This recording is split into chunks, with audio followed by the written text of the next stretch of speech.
Hello beautiful people. So today I want to talk about what I wish I knew before getting into college. So when I was in high school, I always wanted to go to these known universities. Like I always knew I'm going to go to University of Nairobi or to go to Kenyatta University.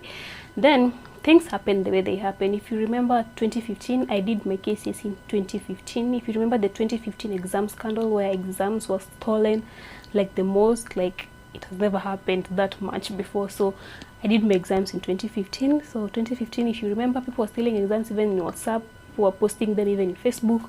So it was so terrible. So I did my exams that day and things didn't go the way I wanted them to go, and I never got myself into any of those universities, and that's how I found myself in KMTC. So when I was in high school, I used to look at those KMTC students and be like, so why does someone have to finish high school and go and put on uniform again? So why does someone has to finish high school and go and, I don't know, put on like butter shoes again? And I never knew that one day that will be my own life. So I did my KCSE and I found myself in KMTC, and I was like, damn, what is it that people are doing here? Like I even have no idea. Like I never prepared myself to go into college, and so I thought, so today I should make a video. Maybe I'll help someone else who wasn't prepared on getting into college to know some things that he or she can know before getting into college. My name is Youre, and on this channel I talk about nursing and also do vlogs. So if that is something you're interested in, make sure that you consider subscribing and you consider giving this video a like, and also have a pay bill and an M-Pesa number down here. So if you want to support my channel, you can support me through that number. So you'll find that a college like KMTC is usually more or less like high school. So they'll give you a list of things you're supposed to be carrying, like books and uniforms and I don't know, scissors, and like there's so it's just a big list of, can I say nonsense? Some of the things are just kind of nonsense. So what I did not know, the first thing is that you don't have to buy everything. Like no one told you don't have to get all those things that are in that list. So I ended up struggling. I don't know, wristwatch, scissors, some of these things we bought, we never even ended up using the scissors. I don't know, like there is a big list of stuff. Even when it comes to uniform, I remember I bought the windbreaker, the sweater, the blazer, and then there's this thing. What is that thing? I thought I had it. Yeah, this thing, like nurses nowadays don't usually put on this, but this thing is still on that requirement list. Like I don't know if it's still there right now, but there's so many unnecessary things. What I usually think is that they usually don't update the requirement list. Like the one I don't know that was used in 1963 is the one that they're still using right now. So something like this, we only bought it. I know it kind of looks cute and whatnot, but we've never even used it. So that's why I'm telling you, like there's a lot of unnecessary things in that list, and at times you don't even have to buy all these things. That's why I'm telling you, especially uniform and books. Like you find that there are books that they're saying it's compulsory. So I remember for me, I was so anxious because I was like, maybe if I don't buy these books, they won't allow me to go to class, they won't allow me to be admitted. So I was so scared. So for me, I was lucky enough that I got someone whom I can borrow these books from. So someone lended me their books. So if I had to buy them, it could have been really, really expensive. So I never bought these books. But if you're getting that list, just know that you're not supposed to buy all these books, even if they say they're compulsory. There's some of these books that are just in the library. We have them as soft copy. I don't know if they usually just say you should buy so that they're supporting someone else's business or something. But you really don't have to buy all of them if you cannot afford to buy all of them. When it comes to nursing, like I usually think the most important ones that you should be having are the procedure manuals. But the procedure manuals, you usually pay for them. Like in the NCK stuff, you usually pay for that procedure manual. And then after that, they'll give it to you from school, like the KMTC procedure manual and the NCK procedure manual. You have to pay for it and they'll give it to you. I remember for me, like I had like someone like give me their procedure manuals, but you cannot just say that because someone gave you a procedure manual now you won't pay. Even if you have another one that someone gave it to you, you'll still have to pay and buy from college, like buy a new one. So I had to, for nothing. Like if you already have it, why should you pay? Like these people usually just kind of want people's money. So the book that I borrowed, let me show you. So something like this med-surg book. This book is usually almost 8,000 Kenyan shillings. it's quite big and it's quite expensive. So this one I borrowed it from someone, but I never even used it as much because it's so heavy. You remember, for nurses we usually move a lot, like you move a lot during attachments, and you cannot be able to move with such a big book like each and every time. So I had to leave it at home, and I only used it whenever I'm at home. Another thing, the pharmacology for nurses. This is a really nice book that if maybe you want a book to buy, you can get the pharmacology for nurses. But the same one is usually in the library. Like we used to have the similar one like this one in our library. So the same one is in the library, and I think nowadays there are so many soft copies for drug guide. Even you can have an app for drug guide, and it's just like you get your whole pharmacology. People even Google or something. Then the other book that is kind of, I can recommend if someone wants to buy a book, you can buy the Miles Midwifery. This is how it looks like. Miles test book for midwives. Like, it's a really nice book. Like, this is the book that really kind of helped me to go through midwifery and do well in midwifery. So if you wanted to get a book, you can get the Miles Midwifery, but it's still in the library. There's still a soft copy for Miles Midwifery. I know for those guys who usually ask me to send them soft copies, I cannot send the bigger soft copies because like the soft copy for this med surg book, this one that is 8,000, the soft copy is so big, you cannot even send it through email. So I cannot send some of these books unless we meet like person to person. I send you through any other thing like Sender or something. So most of these books are like quite big, but you can find that these are the books that were kind of important for me: the pharmacology, the midwifery, and the med surg. Like, they really helped me out a lot. And then, so you see something like this manual. I had this manual. This was given to me by someone, and then when we went back to college, I had to buy another one that I even think I left it in college because I never even used to open them like as much as like the only time you used to open them is when you are like looking for a procedure, and then after that don't open it anymore. So don't worry about books, don't worry about buying everything. If you can not buy them, you just get to college first. If you hear that something is a must buy, then that's when you buy it. Like, don't just judge for yourself. Get there first. No one will chase you because you don't have it. It's not like a high school, the way you used to go to high school and then they check your box. If you haven't bought something, they like tell you to go back and buy it. No, you just get there and then try and ask what is necessary and what is not necessary, so that you make your decision from there, because you'll get there and realize that no one else has bought the things you've bought, and you'll feel like you've wasted your money. But again, you should know that all this depends with the course you're doing, because if something like clinical medicine, for clinical medicine, having a watch and a stethoscope usually a must, because I usually see during assessments they require them to have that stethoscope. But if you're a nurse, you don't require to have that.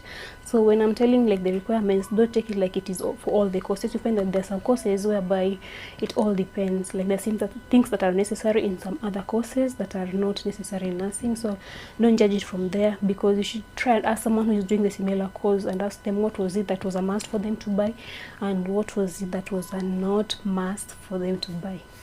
And then the other thing about not like buying everything is also don't carry everything. Like, remember, I had a really big suitcase. I think one of the biggest suitcases. I carried most of my clothes. I carried almost everything that I thought was mine.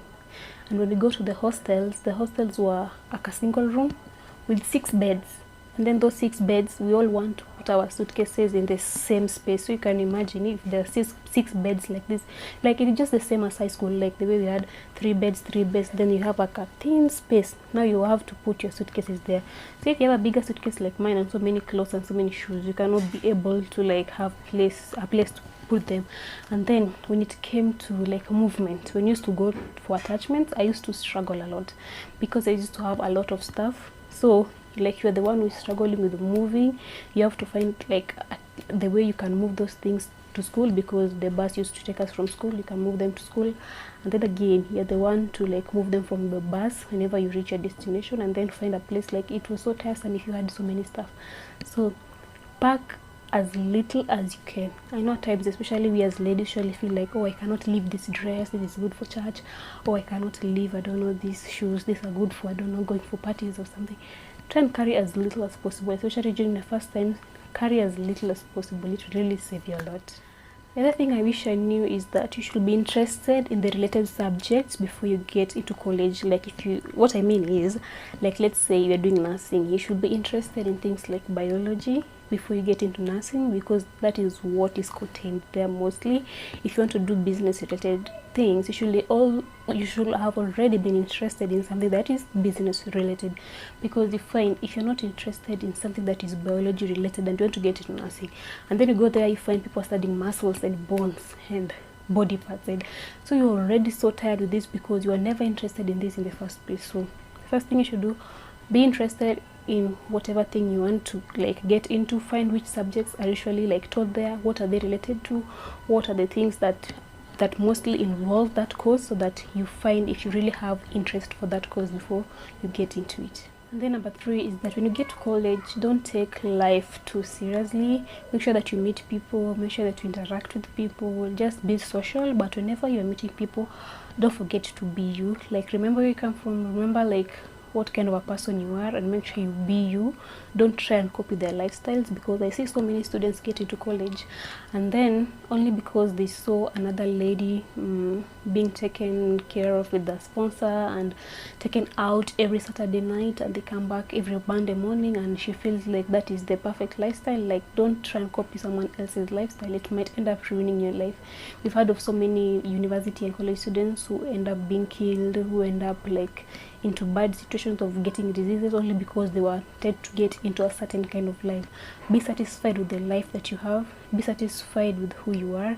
If that is how you dress, if that is how much you can like get, just be satisfied with that. Don't try and get a lot from somewhere else only because you want to copy other people's lives. Join groups, be with friends, just know yourself. If you're a party person, you can party. If you don't like to party, don't party. Like, don't force yourself to do things you don't want to. Let no one convince you. When you want to go for partying, when you want to do anything, let it come from within you. Like, don't let anyone tell you you're in college, you should try and go for parties, you should try and loosen up. Like, let it come from within you, because if you're doing it only because someone is saying you want to be doing it like from within, if you're getting me, like, be you, but then also try and socialize with other people. And then when you're done with like classes, you start going for clinicals, and at times like it will force you to try and get roommates so that you can share a house and like share the expenses. Like, what I like to say is that don't just stay with people only because you want to save expenses. At times it can be so stressful that even if you stayed alone, it could have saved you a lot because of your mental health. So make decisions when it comes to friends and roommates and such kind of thing. Make decisions upon like, think about yourself, think about your mental health, put yourself first, because you might end up like missing yourself only because, I don't know, you want to save money, I don't know, you want to like be with other people. Like, try and take care of your mental health first. I know, let me tell you something, on the way you're going to drop some friends, on the way you're going to gain other friends, and that is something that is going to happen a lot during your lifetime in college. So you take it seriously, but again, just relax, and then you just see things falling in their own places whenever you're done with college. Like, for me, the person who is like more of my friend right now, like after college, I never used to talk to her like when I was in my first year or my second. I started talking to her, I don't know, in my third year. And that means that you might not be talking to someone right now, but then they'll end up being someone you can relate with well after college or something. So you take life seriously, but also you relax. Like, you don't take it that much seriously. And then number 4 is you won't know what you're doing. Yeah, you won't know what you're doing, and that's okay, because in college this is the time whereby you're going to make a lot of decisions. This is the time whereby you're going to make new decisions, you're going to make a lot of mistakes. So this is the time to do that. So just know you are not going to be perfect. You're going to make a lot of these mistakes. Just be ready to know how to deal with them. You know, the reason as to why you find that so many people usually do a certain course in college or university, and then when they're done, they end up working as like a different job. Like, they went to college, they did accounting, and then they're out here, they're doing another kind of business only because they later on came to discover themselves. So that is what you're going to do in college. You can't like know what you're supposed to be doing right now. You're so confused. Like, it's okay because you don't know what you're doing. You're just trying things out. But then after those years, you'll have figured out everything that you want in life. And that's why you see so many people changing their career paths, only because they ended up discovering that they can do more than what they're doing. So people can get into college only because they wanted to be a nurse, only because they had it's a good paying job. But then they get into college and they discovered they're good at writing, and then they get out of college and they become writers. So it's not a must for you to do the thing you're doing. It's not a must for you to figure life out right now. So just know you have 3 more years or 4 more years to figure that out. So you just relax and let life figure out itself. Number 5 is make sure you're prepared. When I say prepared, it is not just like being prepared, like having your books and having your, like, the things you're required to have. Like, be prepared mentally. Know that there's a thing you're going to do. Let's say you're going to do nursing. Know that the course you're going to do has some challenges ahead here. Listen to people's videos, listen to the kind of challenges that people face whenever they're in a certain course, and then try and find ways of like managing it so that you're prepared to face it. Because at times it gets so hard, and when you're not prepared for it, it can like really hit you so hard. So try and prepare yourself mentally, know what is required from you, and just relax. And then something else, if you find that it's kind of difficult for you, like, it's okay to even drop or let it be, like, if it's not working for you. At times you also see people forcing themselves only because they're like, I've already invested my time into this, I've already spent a whole semester, I just have to do this. Like, if you really feel you're not going to do it, and you feel like you want to change the course, or you want to change the college or something, like, do it as soon as possible. Like, just, there's no reason of hurting yourself only because someone told you must do this course. Like, invest in yourself, that your mental health matters, and if you have to quit it as early as possible. If you had, like, I usually say there's no reason of keeping on like putting the burden upon yourself that, oh, like, this is the course that I'm going to get a lot of money, and you don't have any interest. Like, gain the interest first. Love yourself. Like, just love yourself. If you cannot do it, you cannot do it. Like, at times you usually say, oh, I'll try, but there's something. So it comes to a course, something that you're going to do for your whole life. If it is not within you, it is not within you. There's something else that you're meant to do. I usually say everyone has something that they're meant to do. So discover what is it that you're meant to do, and do exactly that. Number 6 is your high school accomplishments and your high school grades don't matter. You find that there's some people who got a lower grade than you when you're in high school, and they're doing quite better than you. There are people who never got those same accomplishments that you had in high school, but then they're good at that thing, let's say a sport, more than you are good at. So don't brag a lot. Like, don't come and start telling us, oh, you know me, I went to Alliance and I don't know. Like, keep your compliments to yourself. Like, we are starting a new chapter. Just be humble. Like, even if you went to a really big school and you are like a really big person, just be humble, because the moment you brag a lot, it puts a lot of pressure on your life that you have to achieve so many things. So be humble. Don't brag about your previous accomplishment. That's not that this is a new chapter that you're starting. And then the 7th thing that I wish I knew is how to plan and how to manage stuff, like how to manage time, how to manage studies, how to manage just my entire life. Like, if I really knew how to plan, it could have like gotten me so far. There's something here, like, let's say waking up. For me, I used to have a really hard time waking up. Like, at times my roommates would wake up at 5 a.m, find time to study, and I'll be sleeping like hell. I'd even sleep even until 9 a.m, only because I felt, I'll still study. But then, remember, between 5, 6, 7, 8, 9, those are 4 hours. Even if you never studied, those are 4 hours whereby you could have read a book about investing in yourself, or a book about business, or something else that you want to start in the future. Like, I wish I would have used that like time that I used to think, oh, I can do this in the evening. You know, most things are usually accomplished in the morning now. If you notice, every time you wake up, let's say you wake up at 5, you'll end up doing most stuff than when you wake up at 11.